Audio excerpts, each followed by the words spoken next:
there is that time in the life of our nation, such as we are now, when I think we need to speak to each other candidly and very sincerely about how we see the affairs of our country going.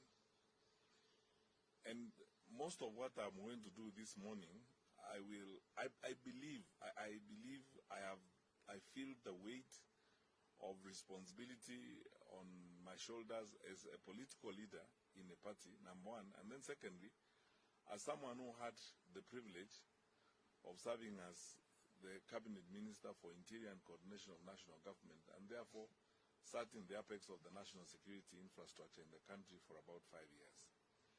We have spoken about these things for a while, but it's now abundantly clear that the President and his government have chosen violence as a weapon for political survival and as a weapon for political engagement. And I'm not going to start where usually people start, with these tired cliches about we condemn in the strongest terms possible, we ask for action. I'm not going to go that direction.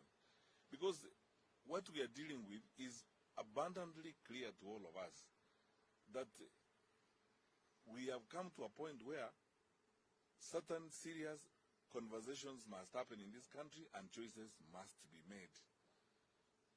This is not rocket science. You don't need a degree in geophysics to see what is going on in the country.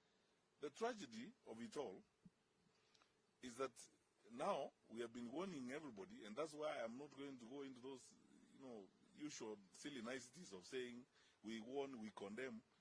We are already in a crisis. We have now begun our final descension into anarchy as a country. Let's not pretend about it. When you look at the scale of the structures, the pain and the losses in Homa Bay, we have begun our descension into chaos.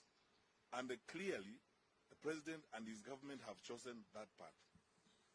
Because ask yourself the question, you can go far back to the attacks in Odaya, when Rigathi Gachagua was going to church and he was attacked there by armed people and so on. All the way to incidents that happened 3 weeks ago or 4 weeks ago, when Leader Mwananchi convoy was stoned in a place called Keumbu in Kisii. Those guys were arrested. They were taken to police, to court on Monday. There wasn't anybody. There was no prosecutor. There wasn't a file. There was nothing. The magistrate released them. They walked away. When the local member of parliament was invited to record a statement by the DCI, he did not as much as stand up. We lost a life there, a gentleman called Mapinduzi. We buried him a while ago, and that story is gone. We are going on. No investigations done, no arrests, nothing. 2 weeks earlier, elected leaders, members of the county assembly in Kisii, were beaten up by thugs in the center of town at 9 a.m. in the morning. When I arrived there with a bunch of lawyers to see these guys in hospital, the police officers were telling me they don't have B3, all manner of these silly excuses you keep hearing all the time. To this day, no one has been arrested or prosecuted about that. The county government there in Kisii is running a militia, terrorizing people at night, going to estates, beating up people and so on, with the acquiescence of the police. Because the police know this. And everywhere in the country, you saw online last week what happened here in Allingham 1 month ago on Thika Road. 9 o'clock in the morning, thugs closed the road and terrorized people. We have begun our final descension into chaos. The question now for us as Kenyans is, how do we approach this and what are we going to do? We are beyond condemning, beyond threatening, beyond asking for action.